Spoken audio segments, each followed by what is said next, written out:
Un article récent au sujet de David Lynch, le réalisateur américain, est pour moi l'occasion de m'interroger justement au sujet de cet homme. J'aimerais interroger les cartes pour tenter d'en savoir plus à son sujet, tant j'ai, alors même si je ne suis pas cinéphile, j'ai apprécié, beaucoup aimé même, ces films Elephant Man, Dune, et puis plus récemment, même s'il y a désormais quelques décennies, la série fantastique Twin Peaks. Donc qui est ce monsieur? J'interroge pour tenter d'en savoir plus à son sujet le tarot de Marseille.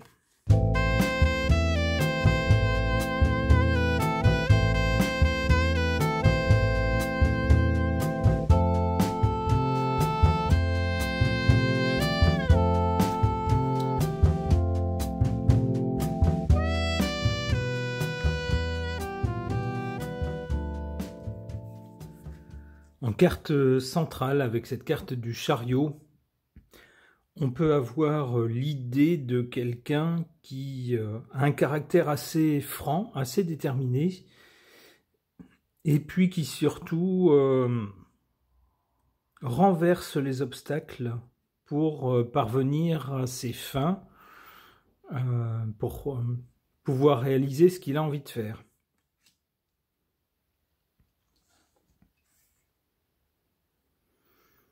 Ici, on voit, avec cette carte, une sorte de gourou.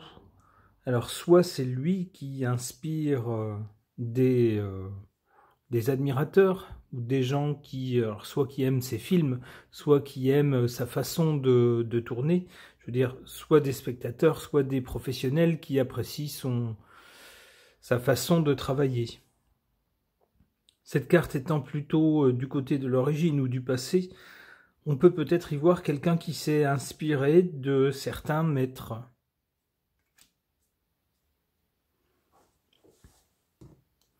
Ici, du côté de l'avenir, avec cette carte de l'ermite, on a plutôt l'image de la vieillesse. Il est vrai que ce monsieur, maintenant, commence à être âgé. Et avec cette carte-là, on a plutôt l'impression que c'est quelqu'un qui va vivre de plus en plus retiré, de plus en plus dans son coin, tranquillement, à essayer de, maintenant qu'il est à l'abri du besoin, qu'il n'est pas obligé d'interagir avec le reste du monde, qu'il va plutôt suivre son chemin indépendamment du reste de la société.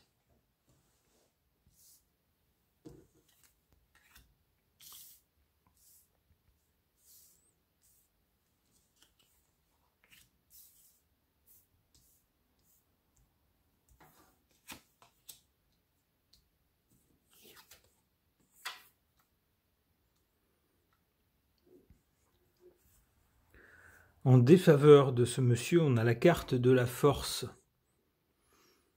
Ça pourrait nous dire que c'est quelqu'un qui peut-être parfois soit a manqué de force, a manqué de conviction, n'a pas réussi peut-être toujours à s'imposer comme il l'aurait voulu, soit à l'inverse, quelqu'un qui a eu un caractère parfois trop inflexible, trop dur, trop exigeant peut-être, ou en tout cas quelqu'un qui ne plie pas, qui est du style tout ou rien, qui ne négocie pas. Avec cette carte de la force, ce qui a pu jouer parfois en sa défaveur. Alors je ne sais pas pourquoi, mais peut-être par exemple que certains acteurs ont refusé de tourner certains rôles dans certains films parce que Monsieur Lynch avait une idée très précise et peut-être trop précise de ce qu'il devait faire, de comment il devait se comporter, etc. En sa faveur, on a cette carte de la papesse, qui nous dit que c'est quelqu'un d'intelligent, c'est quelqu'un de très mental, qui sait observer les choses, analyser les choses, et qui garde en lui tout un savoir qu'il ne divulgue pas forcément ou n'étale pas forcément. Quelqu'un qui peut-être sait des choses que le grand public ne sait pas.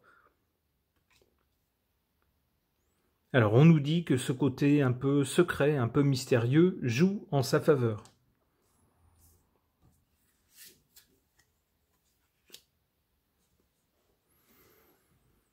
Du côté de son avenir, avec cette carte de l'ermite qui annonce son 3e âge, on nous dit qu'à un moment, il aura un choix à faire, va se poser une question, il aura un choix à faire. Alors peut-être, étant donné son âge, peut-être qu'à un moment donné, il va devoir se poser la question de continuer ou pas son activité. Se dire, est-ce que je me retire complètement ou pas de mon activité professionnelle? C'est un peu ce que je ressens avec cette carte de l'amoureux.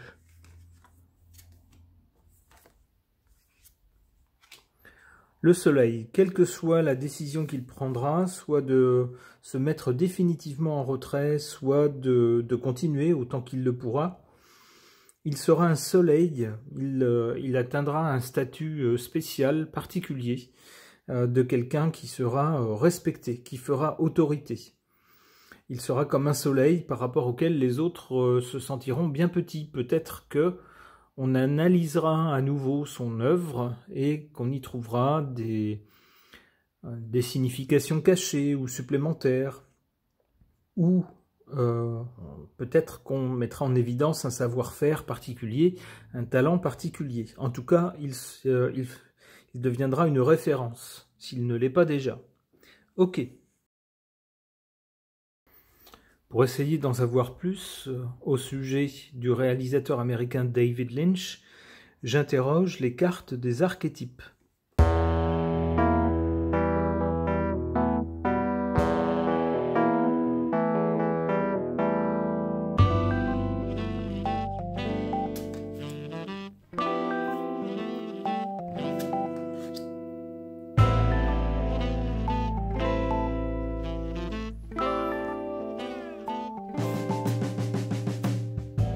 À l'origine, on a cette carte de l'enfant blessé. Alors ça ne veut pas forcément dire que ça a été un enfant martyrisé, mais cette carte suggère en tout cas que des traits marquants, importants de sa personnalité ont leur source dans son enfance. Vous me direz, c'est le cas de la plupart d'entre nous, avec des choses qui, lorsqu'on a un caractère encore protéiforme, qui n'est pas encore bien formé, une personnalité qui n'est pas encore bien formée, il suffit de quelques faits marquants pour commencer déjà à formater le caractère. Que nous dit-on? On nous dit en part de lumière, réveille la compassion et le désir de se mettre au service des autres enfants blessés, ouvre la voie à l'apprentissage du pardon. En part d'ombre, accuse ses blessures d'enfance d'être à la source de tous ses dysfonctionnements relationnels, résiste à son évolution grâce au pardon.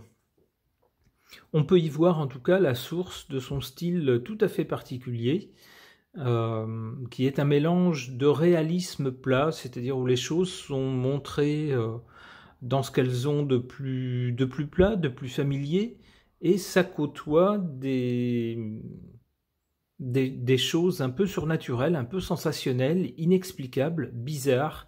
Je pense que le mot bizarre qualifierait bien son art.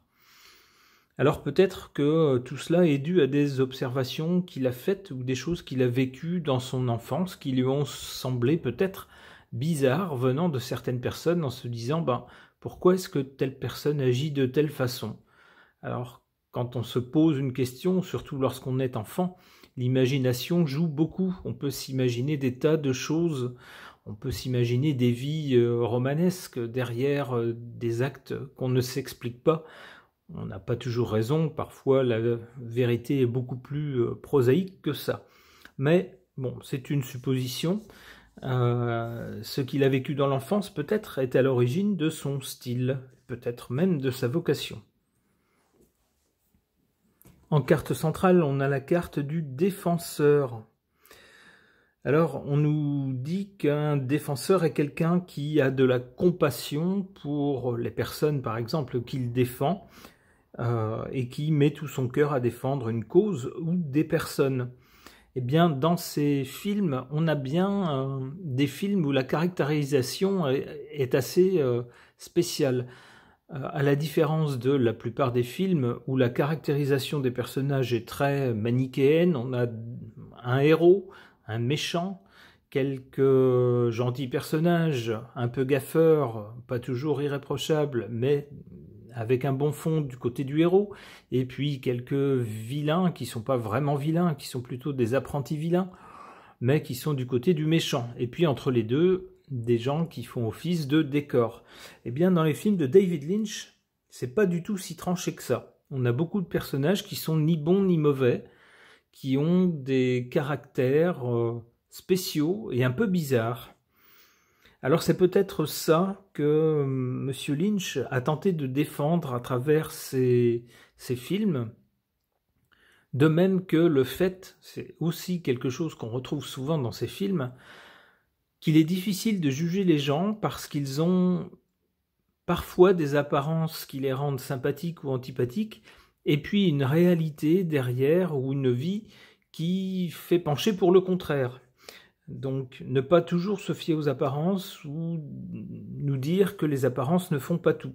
C'est peut-être justement avec ces films une façon pour lui de défendre les êtres humains, de montrer sa compassion pour les êtres humains et de dire on peut comprendre que nous sommes tous différents, tous, chacun d'entre nous à notre manière, nous sommes un peu bizarres, nous avons nos petites manies, nos petites obsessions, les choses qu'on ne supporte pas, d'autres au contraire qui nous enthousiasment. Une façon donc, à travers ces films, à travers son style particulier, de défendre tous les êtres humains, de montrer en quelque sorte son amour de l'humanité. Du côté de l'avenir, on a cette carte de l'enseignant, ça rejoint un peu le tirage précédent, qui semble nous dire que c'est quelqu'un qui, désormais, fait office de professeur et qui le sera de plus en plus à l'avenir, sera une référence, quelqu'un duquel on pourra s'inspirer.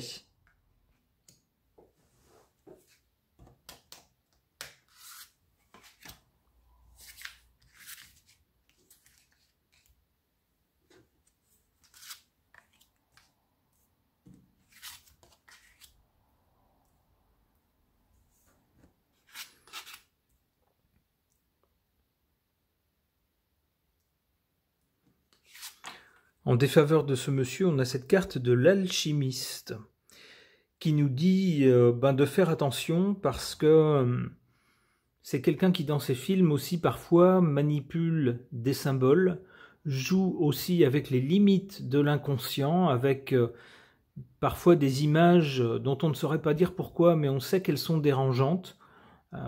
C'est pas forcément violent ou c'est pas forcément quelque chose d'interdit, mais on ne sait pas pourquoi, ça nous laisse parfois sur une impression de malaise ou quelque chose d'un peu envoûtant, au mieux.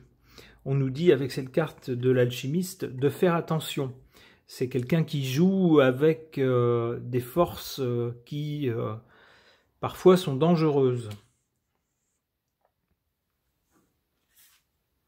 En sa faveur, on a cette carte de la brute qui nous dit en part de lumière, souligne votre tendance à intimider les autres, vous aide à affronter les peurs secrètes qui vous terrorisent.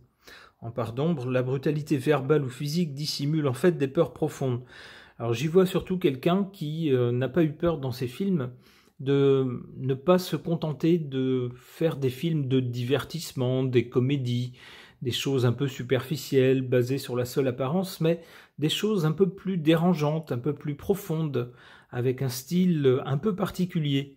Et oser aussi parfois mettre le doigt sur des choses que d'autres réalisateurs n'auraient pas osé aborder.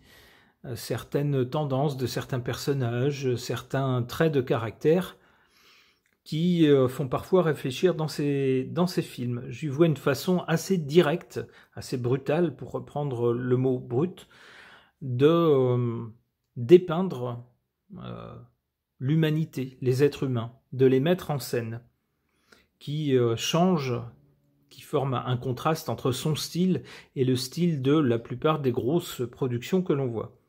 Alors, ça joue évidemment en sa faveur, puisque ce style de confrontation assez brutale à la réalité, en y mêlant un peu de fantastique, est en fait ce qui a fait sa renommée et son style.